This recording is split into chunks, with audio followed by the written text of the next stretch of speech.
Can you just say a little bit about how you were when you started art therapy? I was in a very bad place mentally and physically, and I needed help desperately. This is the first image you chose to talk about, and also the first image you made in art therapy. Can you say something about it? Yeah, it was, like you said, it was the first piece. I heard somewhere that the first piece of artwork you do sums up a lot of what's going on internally, and I think that's very true of this. It's confined inside a box, which is the room where the abuse took place. I think is how I feel sometimes at my worst, that I feel trapped, in the world. The colours are black and green, which is the sort of sickness in my gut and throat, and of course you've got the set of evil eyes that are looking at me, and they watch me in my dreams. They watch me when I'm at poor ebb mentally, and they watch me while they abuse me. The door is closed and there are lines holding it in. Yeah, there's a lot of feeling of being trapped and watched, and it's a very dark place. Lots of sadness in there. We have this image which was made probably a few months later.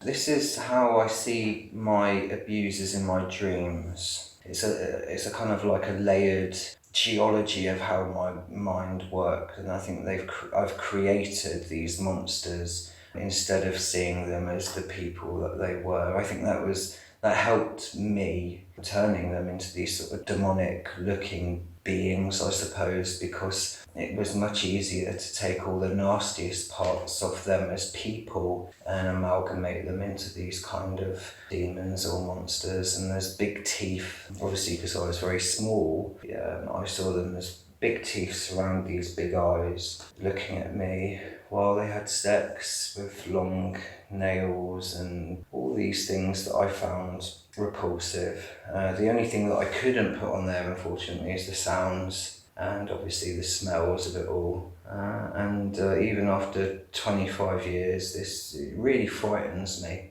It makes me wake up when I see other people that may have, that reminds me of them, that reminds me of this sort of imagery.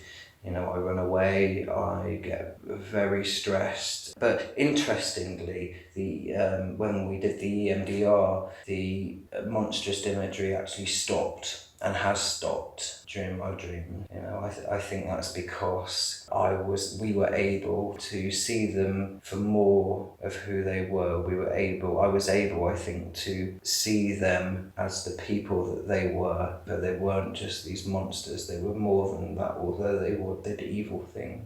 It really helped me understand that part of my life a lot better, although it's incredibly hard and upsetting. And we chose this image. After joining a drug and alcohol service to help me with my addiction to certain drugs, which helped me numb my anger, sadness, feeling of isolation, I was assigned a key worker. The first time I met him, he reminded me a lot of the male abuser. Like lots of times in the past, it's happened, quite a few times. I have run away from people because they have reminded me of the abusers. It didn't help either that the room that we met in for the first time, he closed the door and it kind of looked like he locked it. So that was very hard. Although by this time during our work, I was able to talk to him about it. By doing that, even though it was incredibly difficult for me, it felt very empowering at the same time. And he was actually incredibly understanding. Got a new key worker, and we actually parted ways on a good note. I had all the feelings during the trigger. I had all the feelings of frightened and scared and felt small. And with your help and with what we were doing, I was able to confront those things. I didn't escape. I talked to him about it. It was very important. I think that I haven't included the eyes, which were, the eyes really have always been a very, very big thing for me, to be watched and to be observed and looked at, because obviously that's what they did, and that's not in the picture. Perhaps that comes through in the artwork. That's perhaps if I ran away, perhaps I would have done a drawing with these big evil eyes and perhaps a bit more monstrous, I'm not sure. And then you chose this image. Yeah, the happy giraffe, I call this one. This drawing was a reaction to a lot of the hard and frankly disturbing work. I think we had come into the EMDR by this time. The EMDR was an incredibly intense period. In fact, it was so intense I almost quit. There was the death of a very good friend of mine. There was all sorts of areas in my life at this point where it was incredibly depressing. And after talking with you about the good things in my life, I remember actually, I think we were talking about my daughter and things like that, and it was a relief. There was a relief during our work, and it's a lovely, joyful drawing, and it reminds me a lot of the innocent joy that I've really enjoyed seeing through my children, especially my daughter, who I've almost grown up with her. Yeah, this was a really joyful and lovely image. And it says they're happy, and it was a reaction to some very hard EMDR and some quite dark artworks. I'm pleased that I did it.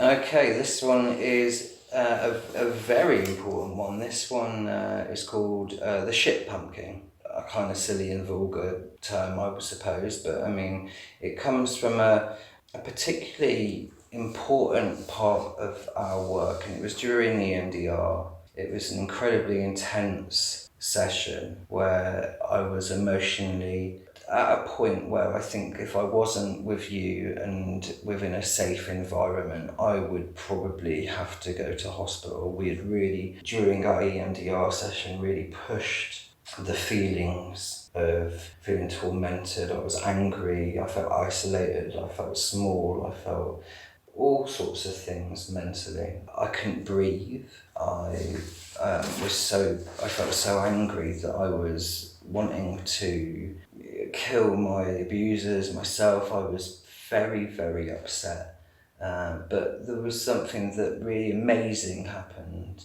You slowed everything down, you stabilised me, and you asked me, where's the pain coming from physically? And that focused my mind, and right at that moment, it was there, and it had been there forever, since my abuse, 25 years. But it was the first time I was able to feel it and pinpoint it, and it was a penny drop moment. It really was, and it was a feeling. It was a mental pain, but it was also a physical sort of hot, burning tightness in my throat that really was almost stopping me from breathing. A tightness, a muscular tightness in my gut, and it felt molten, swollen. Frankly, it was a moving ball of blood and shit, and that's what it was. It was something that that I wanted to get cut out of me, like a cancer. It was nasty, and it was painful, and it was vulgar. Then we put it to paper to visualise it. It was profound. It was a profound session, because ever since that session, I have been able to, if I've been seriously triggered, if I've had nightmares, if I'm just at a mentally low ebb, I now can focus on those feelings of the shit pumpkin, or those shit pumpkins within me, and I can have a small amount of time to be able to call those, to make them smaller, to concentrate on that. The two go together. I'm able to calm the shit pumpkin, those physical feelings, and it mirrors the mental, and I'm able to cool it down. It's just something that happens every time. It does. But it was very important, and thank you for stopping that and asking me that question. This one is an image from right towards the end of our work together. Yeah, and interestingly enough, I think that this is a piece of artwork that probably I could have done at the beginning. This is how I felt perhaps, well, I feel like this perhaps 2/3 of the time, all the time. I feel like a meteor burning and breaking up as I sort of crash towards the end of my life, however, and whenever that's going to be. It's a combination of fear, paranoia, anger, sadness, frustration, shame, fatigue, stress, and everything in between. I also remember when during school holidays and things, I would be at a workshop because my family worked a lot, and I would be at the top of a 7-story emergency stairs, and I would be 6 or 7 years old, I think, and I would go to the top. I would go over the bars, and I would hold my weight against the bars and let go of my hands, and then grab the bars again. I would shake because I was so scared. And looking back on that, it really frightens me to think that I did that at that time. In lots of ways, I kind of still feel like that little boy on top of those stairs. I've abused drugs, I've neglected my body, I've put myself in situations where I shouldn't have been in. I've been one step away from suicide. But at the same time, through it all, I've somehow still survived, pulled myself together, and through the work that we've done together, I really see some hope. Even though I feel like I'm falling to bits and falling apart, you've given me some tools to pull it together and try. I think that's the main thing, to just try. Well, without trying to sound dramatic, it's just the truth. It saved my life. It did. I needed to have someone that I could trust to be able to go on this journey together. It was hard. The EMDR was intense and difficult, but it was important.